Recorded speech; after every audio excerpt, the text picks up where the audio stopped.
Há muitas pessoas procurando o caminho de salvação. Não conseguem encontrar. Será que estão procurando de uma maneira certa? Jesus disse: conhecereis a verdade e a verdade vos libertará. Em Provérbios, capítulo 14, verso 12 diz: há caminho que ao olho do homem parece direito, mas o fim dele são os caminhos da morte. No Evangelho segundo Mateus, capítulo 15, verso 14 diz: se um cego guiar outro cego, ambos cairão na cova. Em Jeremias capítulo 17, verso 5 diz: maldito o homem que confia no homem. Então tudo que for falado aqui, você pode conferir aí na sua Bíblia Sagrada, para que você possa entender o caminho da verdade. Se Deus não tivesse plano de salvação na tua vida, esta mensagem não teria chegado até você. Entrai pela porta estreita, porque largo é o caminho que conduz à perdição, e muitos são os que entram por ela. O apóstolo Paulo escreveu: se o julgamento começa por nós, qual será o fim daqueles que são desobedientes ao Evangelho de Deus? Se alguém não valorizar a palavra de Deus, com certeza dirá naquele dia: eu pensei que todos os caminhos levassem a Deus. O apóstolo Paulo escreveu aos Gálatas, capítulo 1, versos 6, 7, 8 e 9: maravilho-me de que tão depressa passeis daquele que vos chamou a graça de Cristo para outro evangelho, o qual não é outro. Mas há alguns que vos inquietam e querem transtornar o evangelho de Cristo. Mas ainda que nós mesmos, ou um anjo do céu, vos anunciar outro evangelho além do que está escrito, seja anátema. Assim como já vos dissemos, agora de novo vos digo: se alguém vos anunciar outro evangelho além do que já recebeste, seja anátema. Jesus Cristo disse: eu sou o caminho, a verdade e a vida. Ninguém vem ao Pai senão por mim. O Evangelho segundo João, capítulo 10, verso 9 ao 14. Jesus disse: eu sou a porta. Se alguém entrar por mim, salvar-se-á. E entrará e sairá e achará pastagem. O ladrão não vem senão a roubar, a matar e a destruir. Eu vim para que tenha vida, e vida com abundância. Eu sou o bom pastor. O bom pastor dá sua vida pelas ovelhas. Mas o mercenário e o que não é pastor, de quem não são as ovelhas, vê vir o lobo e deixa as ovelhas e foge. E o lobo as arrebata e dispersa. Ora, o mercenário foge porque é mercenário e não tem cuidado das ovelhas. Jesus disse: eu sou o bom pastor, e conheço as minhas ovelhas, e das minhas sou conhecido. Veremos agora em Apocalipse, capítulo 22, versos 18, 19, 20 e 21. Porque eu testifico a todo aquele que ouvir as palavras da profecia desse livro, que se alguém lhe acrescentar alguma coisa, Deus fará vir sobre ele as pragas que estão escritas neste livro. E se alguém tirar quaisquer palavra do livro desta profecia, Deus tirará a sua parte da árvore da vida e da cidade santa que está escrito neste livro. Aquele que testifica estas coisas diz: certamente cedo eu venho. Amém. Ora vem, Senhor Jesus. A graça de nosso Senhor Jesus Cristo seja com todos vós. Amém. Segunda Epístola, João, capítulo 1, verso 10 e 11. Se alguém vem ter convosco e não traz essa doutrina, não o recebais em casa, nem tampouco o saudeis, porque quem o sauda tem parte nas suas más obras. Segunda Epístola, Pedro, capítulo 3, versos 16, 17 e 18. Falando disso, como em todas as suas epístolas, entre as quais há ponto difícil de entender, que os indoutos e inconstantes torcem igualmente as outras escrituras para a sua própria perdição. Vós, portanto, amados, sabendo isto de antemão, guardai-vos de que, pelo engano dos homens abomináveis, sejais juntamente arrebatados, e descaiais da vossa firmeza. Antes crescei na graça e conhecimento de nosso Senhor e Salvador Jesus Cristo. A Ele seja dada a glória, assim agora, como no dia da eternidade. Amém. Segunda Epístola a Pedro, capítulo 1, verso 20 e 21. Sabendo primeiramente isto, que nenhuma profecia da Escritura é de particular interpretação, porque a profecia nunca foi produzida por vontade de homem algum, mas os homens santos de Deus falaram inspirado pelo Espírito Santo. Se a profecia não é de particular interpretação, então não temos nada que dizer que a doutrina é de Pedro ou de Paulo, mas sim doutrina de Jesus Cristo. Para termos a salvação, precisamos ter compromisso com a palavra de Deus.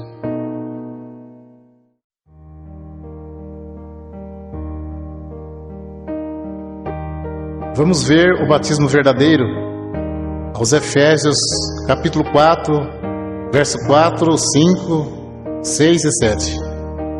Há um só corpo e um só Espírito, como também foste chamados em uma só esperança da vossa vocação. Um só Senhor, uma só fé, um só batismo, um só Deus e Pai de todos, o qual é sobre todos e para todos e em todos. Mas a graça foi dada a cada um de nós, segundo a medida do dom de Cristo. Batismo tem muitos, mas de acordo com a Bíblia é só um. Vamos ver qual é o verdadeiro. Segundo Marcos, capítulo 16, verso 15, 16 e 17. Jesus disse: Ide por todo mundo, pregai o evangelho a toda criatura. Quem crer e for batizado será salvo, mas quem não crer será condenado. E estes sinais seguirão aos que crerem em meu nome. Expulsarão os demônios, falarão novas línguas, pegarão nas serpentes, e se beberem alguma coisa mortífera, não lhes fará dano algum. E porão as mãos sobre os enfermos e os curarão. Ora, o Senhor, depois de lhes ter falado, foi recebido no céu e assentou-se à direita de Deus. E eles, tendo partido, pregaram por todas as partes, cooperando com eles o Senhor e confirmando a palavra com sinais que se seguiram. Amém. Evangelho segundo João, capítulo 3, verso 3 ao 7. Jesus respondeu e disse-lhe: na verdade te digo, que aquele que não nascer de novo não pode ver o reino de Deus. Disse-lhe Nicodemos: como pode um homem nascer sendo velho? Porventura pode tornar a entrar no ventre de sua mãe e nascer? Jesus respondeu: na verdade te digo, que aquele que não nascer da água e do Espírito não pode entrar no reino de Deus. O que é nascido da carne é carne, e o que é nascido do Espírito é Espírito.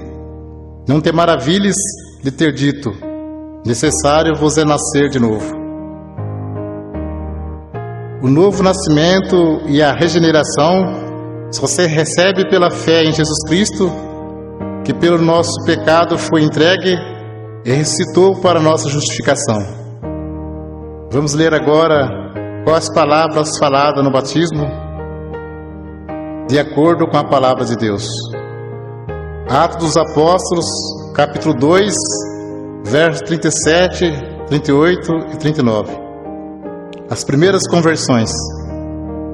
E ouvindo eles isto, compungiram-se em seus corações E perguntaram a Pedro e aos demais apóstolos: que faremos, varões irmãos? E disse-lhe Pedro: arrependei-vos, e cada um de vós seja batizado em nome de Jesus Cristo para perdão dos pecados, e recebereis o dom do Espírito Santo. Aos Colossenses, capítulo 3, verso 17: e quando fizerdes por palavras ou por obras, fazei tudo em nome do Senhor Jesus, dando por ele graças a Deus Pai. Continua o assunto do batismo. Evangelho segundo Mateus, capítulo 28, versos 16, 17, 18, 19 e 20. E os 11 discípulos partiram para a Galiléia, para o monte que Jesus lhe tinha designado. E quando o viram, o adoraram, mas alguns duvidaram. Disse Jesus: portanto, ide, ensinai todas as nações, batizando-as em nome do Pai, do Filho e do Espírito Santo, ensinando a guardar todas as coisas que eu vos tenho mandado. E eis que estou convosco todos os dias, até a consumação dos séculos. Amém. Então, conforme vemos, as palavras faladas no batismo de imersão nas águas é: em nome de Jesus Cristo te batismo, e em nome do Pai, do Filho e do Espírito Santo. Como se sauda o povo de Deus quando se encontra ou se despede? Aos Colossenses, capítulo 3, verso 15: e a paz de Deus, para a qual também foste chamados em um corpo, domine em vossos corações e sede agradecidos.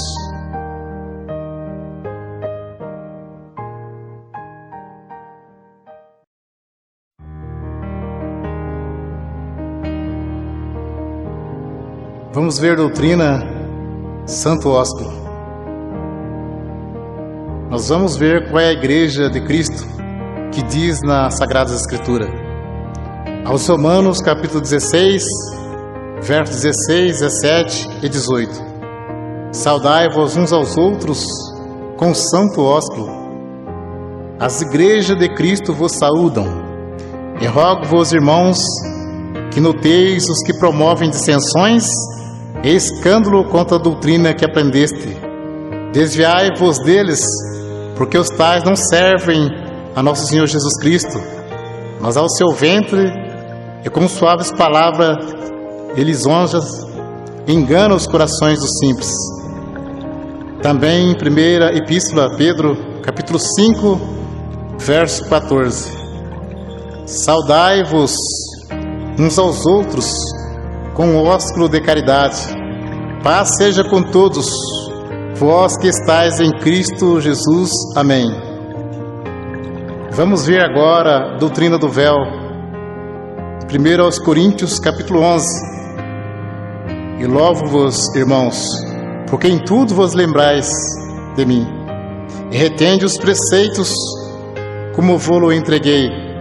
Mas quero que saibas que Cristo é a cabeça de todo varão, e o varão a cabeça da mulher, e Deus a cabeça de Cristo.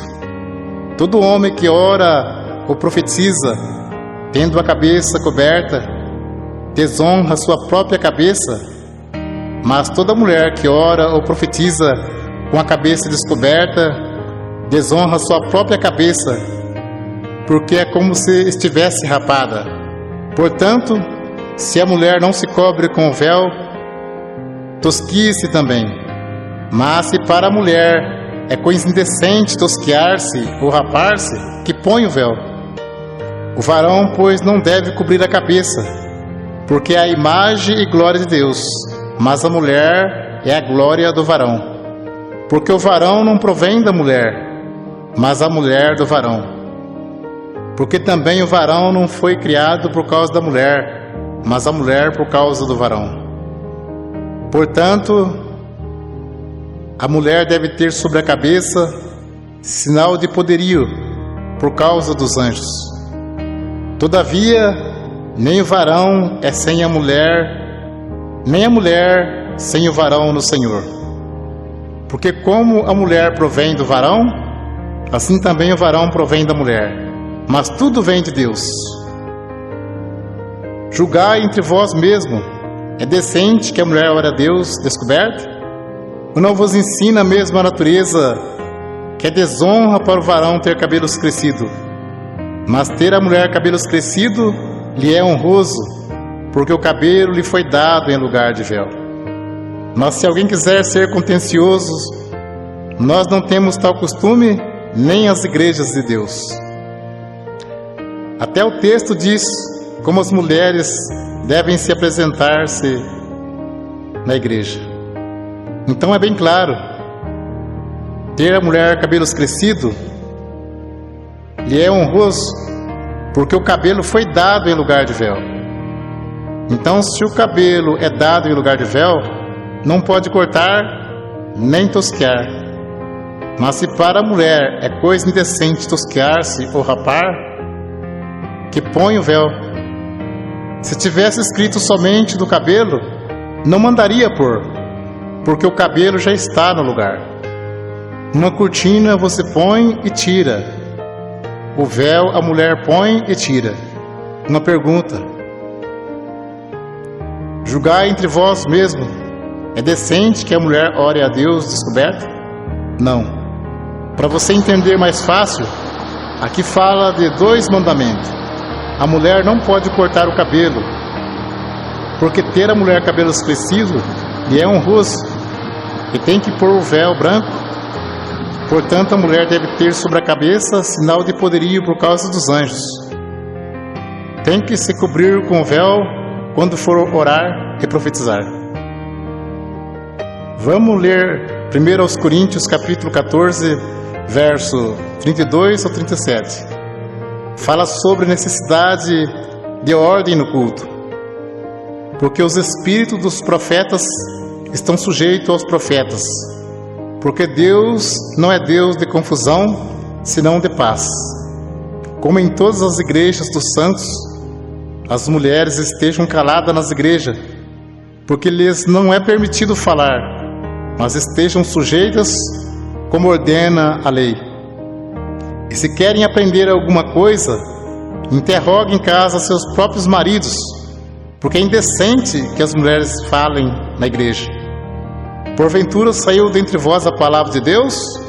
Ou veio ela somente para vós?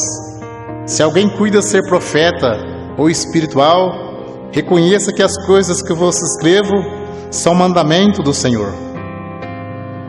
Um esclarecimento para você saber como é a Santa Ceia. Jesus celebrou a última Páscoa, que era uma vez ao ano, e celebrou a primeira Santa Ceia, que se segue uma vez ao ano. A Santa Ceia é a lembrança do sacrifício e da morte de Jesus Cristo por nós, até que Ele venha nos buscar. Ceia todo domingo ou todo mês não se encontra nas Sagradas Escrituras. Ceia todo mês é maneira de prender a pessoa firme no pagamento do dízimos. Cuidado com isso. Deus abençoe pela atenção. Que Deus cumpra na sua vida a oração que Jesus Cristo fez ao Pai. Segundo Mateus, capítulo 11, versos 25 ao 30. Naquele tempo, respondendo Jesus, disse: Graça te dou, ó Pai, Senhor do céu e da terra, que ocultastes estas coisas aos sábios e entendidos, e revelaste aos pequeninos. Sim, ó Pai, porque assim te aprouve. Todas as coisas me foram entregues por meu Pai, e ninguém conhece o Filho senão o Pai, e ninguém conhece o Pai senão o Filho, e aquele a quem o Filho quiser revelar. Vinde a mim, todos que estáis cansados e oprimidos, eu vos aliviarei. Tomai sobre vós o meu jugo e aprendei de mim, que sou manso e humilde de coração, e encontrarei descanso para as vossas almas, porque o meu jugo é suave e o meu fardo é leve.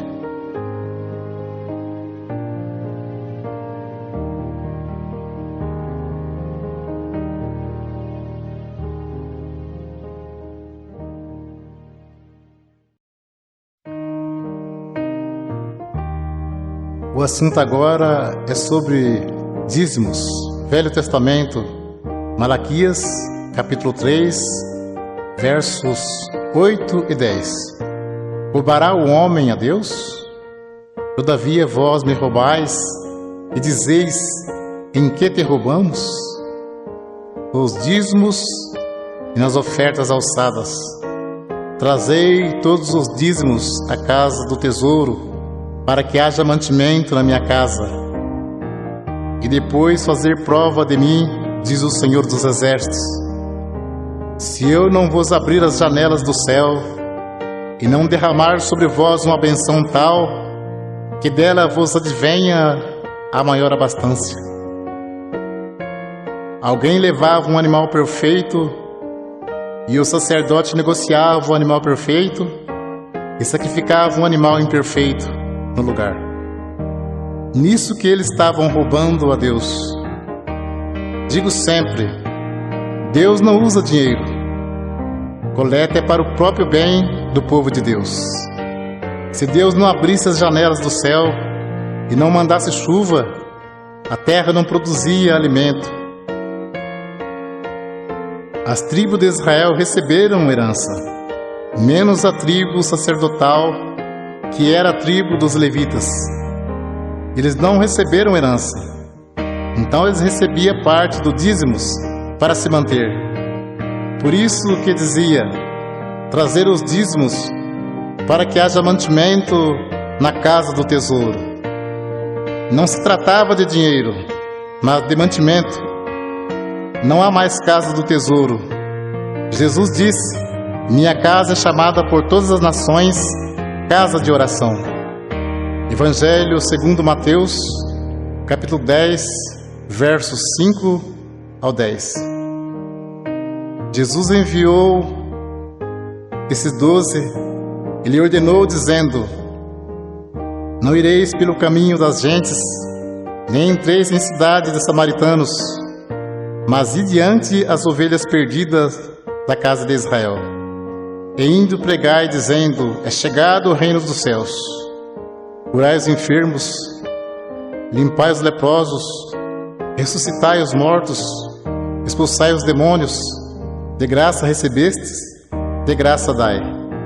Não possuai ouro, nem prata, nem cobre em vossos cintos, porque digno é o operário do seu salário.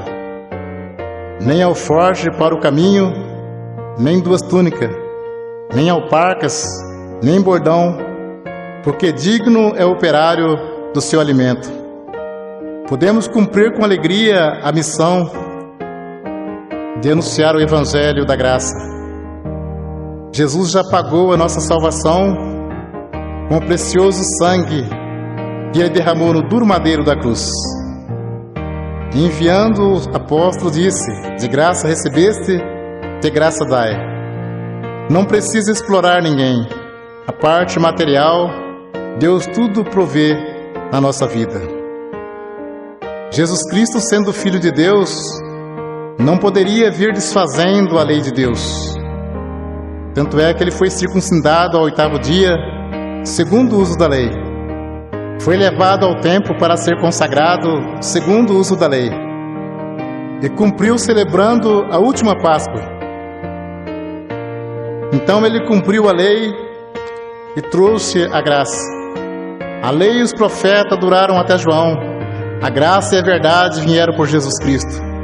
Hebreus capítulo 7, verso 9, 18 e 19. E para assim dizer, por meio de Abraão até Levi, que recebe dízimos, pagou dízimos, porque o precedente mandamento é abrogado por causa da sua fraqueza e inutilidade. Pois a lei nenhuma coisa aperfeiçoou, e desta sorte é introduzida uma melhor esperança, pelo qual chegamos a Deus. Hebreus capítulo 7, versos 12, 13 e 14. Porque mudando o seu sacerdócio, necessariamente se faz também mudança da lei. Porque aquele de quem essas coisas se dizem, pertence a outra tribo, da qual ninguém serviu ao altar, visto ser manifesto que nosso Senhor procedeu de Judá, e concernente a esta tribo, nunca Moisés falou de sacerdócio, porque dele assim se testifica: tu és sacerdote eterno, segundo a ordem de Melquisedeque. Jesus procedeu da tribo de Judá, e não da tribo de Levi, que era a tribo dos sacerdotes. Então, se muitos espertalhões pregam que tem que pagar dízimo hoje, por que eles não se preocupam em cumprir mais algum mandamento da lei? Porque o assunto deles é só dinheiro. Procura enganar, sendo que dízimos era para que houvesse mantimento na casa do tesouro. Muitos querem tirar proveito para ganhar dinheiro, dizendo: digno é o obreiro do seu salário. Mas isto é mesmo que dizer: digno é o obreiro do seu alimento. O apóstolo Paulo disse em Atos capítulo 20, versos 33 ao 36: de ninguém cobicei a prata, nem o ouro, nem o vestido. Vós mesmos sabeis que para o que me era necessário a mim e aos que estão comigo, essas mãos me serviram. Tenho-vos mostrado em tudo que, trabalhando assim, é necessário auxiliar os enfermos e recordar as palavras do Senhor Jesus, que disse: mais bem-aventurado coisa é dar do que receber. E havendo dito isto, pôs-se de joelhos e orou com todos eles. Mas o assunto viver do Evangelho era alimento, e não receber dízimos. Para você entender mais fácil, os apóstolos poderiam viajar em missão e ficar na casa de alguém não crente e ali se alimentar por alguns dias. E como Deus estava chamando também pessoas pobres, em vez dos apóstolos pedir dinheiro aos novos convertidos, eles os ajudavam. Vamos ler aos Romanos capítulo 15, versos 26 e 27. Porque pareceu bem a Macedônia e a Caia fazerem uma coleta para os pobres dentre os santos que estão em Jerusalém. Isso lhe pareceu bem, como devedores que são para com eles, porque se os gentios foram participantes dos bens espirituais, devem também ministrar os temporais. Confira esse assunto com atenção. Paulo disse em 1 Coríntios, capítulo 9, verso 12 ao 14 e 15 ao 18. Se outros participam deste poder sobre vós, por que não mais justamente nós? Mas nós não usamos desse direito, antes suportamos tudo para não pormos impedimento algum ao Evangelho de Cristo.